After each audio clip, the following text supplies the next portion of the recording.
Assalamualaikum students, welcome to ME Foundation School. I hope you all are fine and taking good care of yourself and your family.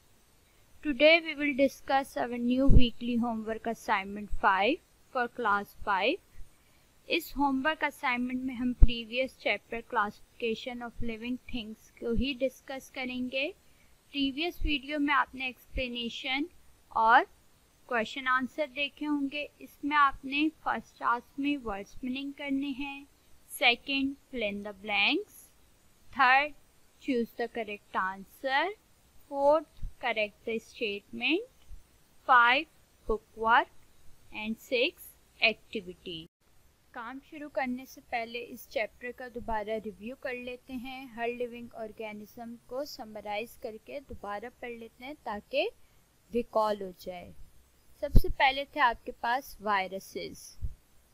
Viruses small living things होते हैं जिनके पास दोनों तरह के characteristics होते हैं कि या तो वो लिविंग थिंग हैं या नॉन लिविंग थिंग हैं.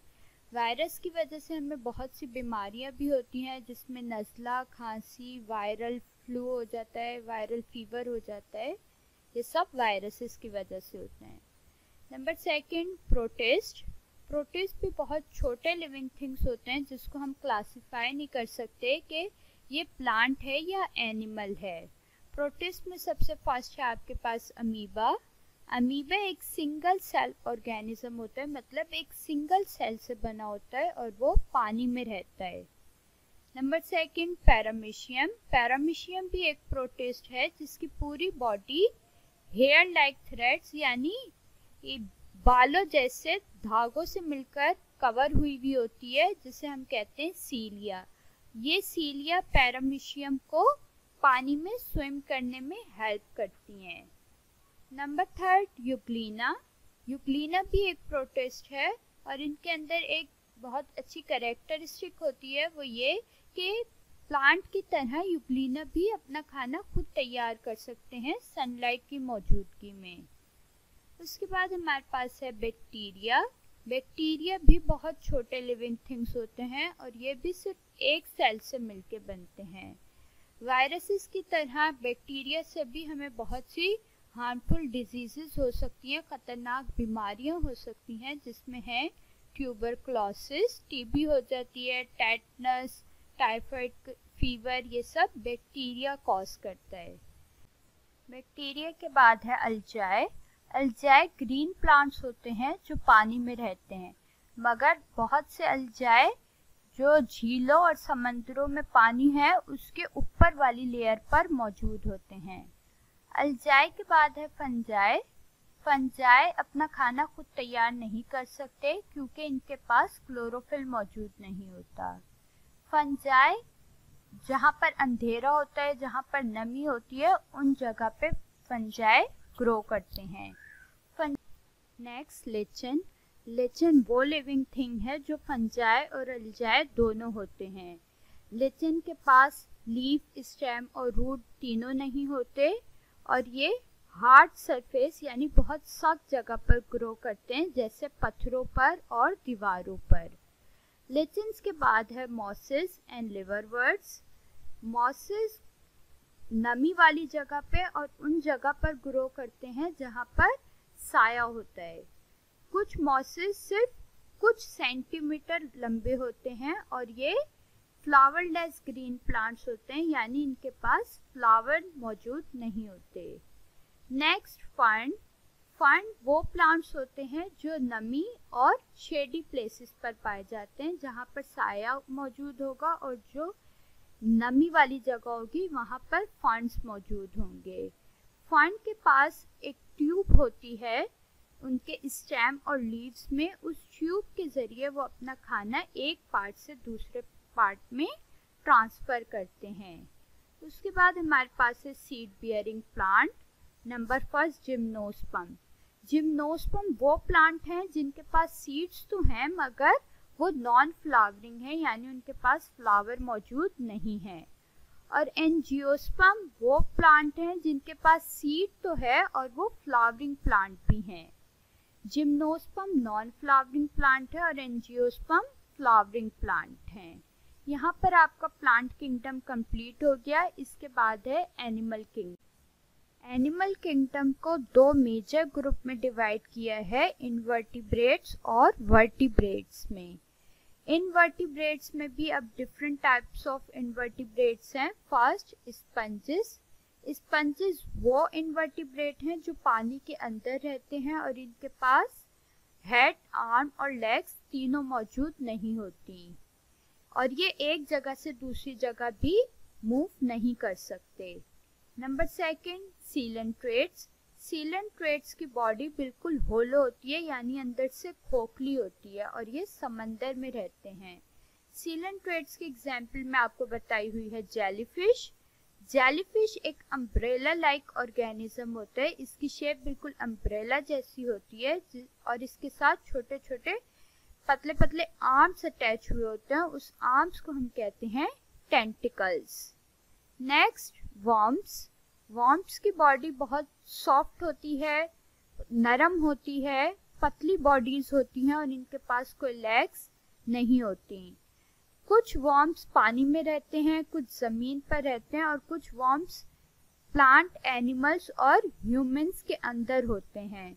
अर्थवर्म आपने देखा होगा कि उसकी बॉडी बिल्कुल सॉफ्ट नरम सी होती है, पतले होते हैं और इनके पास कोई लेग्स भी नहीं होती।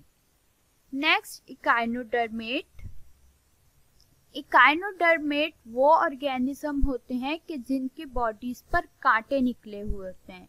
इकाइनो का मतलब ही स्पाइनी है, स्पाइनी मतलब कांटे और डर्मेटा मतलब स्किन, तो इनकी स्किन पर कांटे निकले होते हैं। इसकी एग्जाम्पल है स्टारफिश। स्टारफिश की पूरी बॉडी ट्यूब से कवर हुई होती है, उन ट्यूब्स को कहते हैं tube feet. Next, molluscs.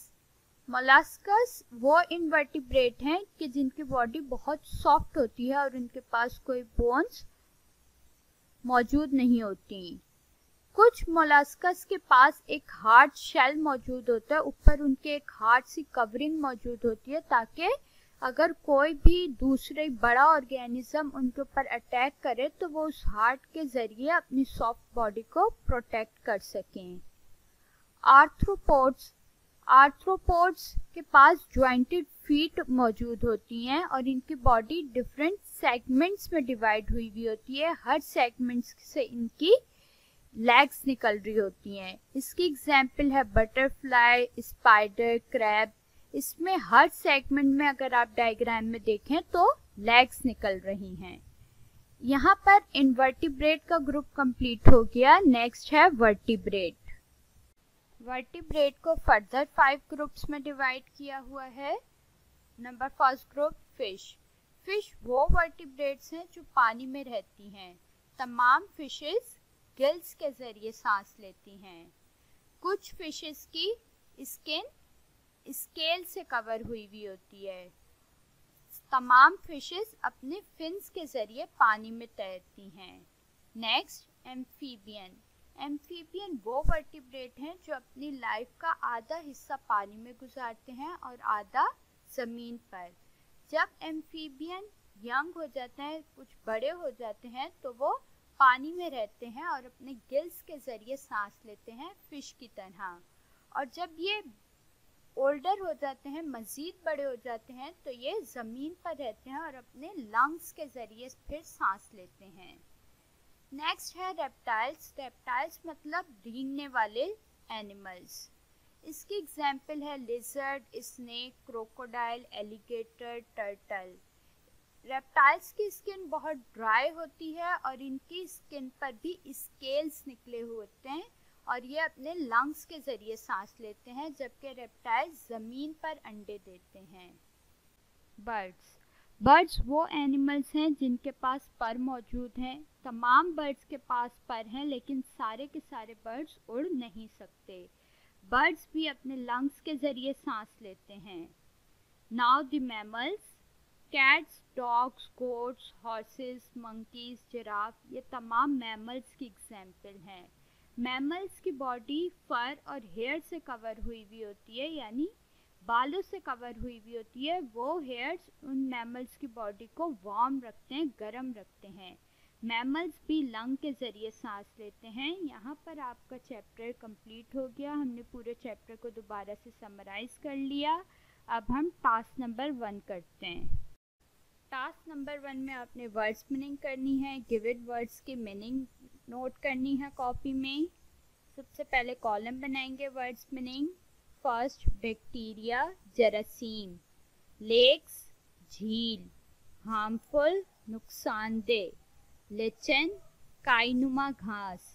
Disease बीमारी। स्केबीज खारिश। मॉइस्ट नम। बैकबोन रीढ़ की हड्डी। मोलस्क सीपी। लिविंग जानदार। ब्रीथ सांस लेना। सीड्स बीज। सेगमेंट टुकड़ा। लेज अंडे देना। रेप्टाइल्स रेंगने वाले जानवर। यहाँ पर वर्ड्स मीनिंग कंप्लीट हो गए। Now the task number 2। Task number 2 में आपने फिल इन द ब्लैंक्स करनी है। 5 फिल इन द ब्लैंक्स हैं। Number 1, fish breathe through gills. Number 2, jellyfish look like an umbrella. Number 3, angiosperm are seed-bearing flowering plant. Number 4, vertebrate are animals with backbone. Number 5, viruses are smallest living thing. Now the third task, choose the correct answer. 5 choose the correct answer हैं जो आपने copy में करने हैं। Number 1, a virus can make hundreds copies of itself. Option 10 hundreds. Second, an amoeba is a single cell protist. Option double single. Number 3, fungi are plants. Option animals plants. Number 4, all birds have wings. Option teeth wings. Number 5, mammals breathe through lungs. Option cells lungs. Now the task number 4, correct the statement. 5 आपको wrong statement दी हुई हैं जिसे आपने correct करना है। Number 1, reptiles have soft skin. Correct statement, reptiles have dry and scaly skin. Number 2, invertebrates are animals without backbone. Correct, invertebrates are animals without backbone. Number 3, molds, mushroom and puffballs are example of amphibians. Correct statement है molds, mushroom and puffballs are example of fungi. Number 4, scientists who study living things called doctors. Correct statement है scientists who study living things called biologists. Number 5, angiosperm are non-flowering plant. Correct statement है gymnosperm are non flowering plants. Task number 5 में आपने book के page number 14 question number 4 करना है और book के page number 15 पे क्वेश्चन नंबर 5 है वो करना है। Now open your book, page number 14 question number 4, match the organism to its characteristics. Match the column करने हैं। Virus, simplest living thing. Protist, cannot be classified as plant or animal. Bacterium, small living thing made up of only one round, elongated or spiral cell. Algae, green plant that usually lives in water. Fungus, non-green plant made of hyphae. Lichen, formed by algae and fungi living together. Moss has tiny pear-shaped capsule that contain spores. Fern, leaves called fronds. Gymnosperm, seed bearing non-flowering plant. Angiosperm, seed bearing flowering plant. Now page number 15, question number 5, identify the animals. 4 animals हैं, इनको आपने identify करके name लिखने हैं. First sponge, second crab, third starfish, fourth centipede. Now the last task, activity. Page number 14 पर question number 2 है, वो आपकी एक्टिविटी है जो आपने बुक में ही करनी है. Complete the table by putting a tick और a cross into each space. इस टेबल में आपने टिक और क्रॉस का मार्क लगाना है हर स्पेस में. ये सब करने के बाद आपका चैप्टर कंप्लीट हो जाएगा. पूरे 6 टास्क कंप्लीट हो गए. इसके बाद आपने इंडेक्स मेंटेन करना है. इंडेक्स में आपने क्वेश्चन आंसर लिख लिए होंगे. उसके बाद आपने vocabulary, fill in the blanks, choose the correct answer, correct the statement, ये सब नोट करना है. इंडेक्स में डेट मेंशन करनी है, पेज नंबर मेंशन करना है. इंडेक्स को अच्छे से मेंटेन करना है क्योंकि आपका काम चेक होकर मार्क्स इंडेक्स पर ही मिलेंगे. आई होप काम समझ आ गया होगा, चैप्टर समझ आ गया होगा. टाइम पर आपने काम सबमिट करवाना है. अपना ख्याल रखिएगा. अल्लाह हाफिज.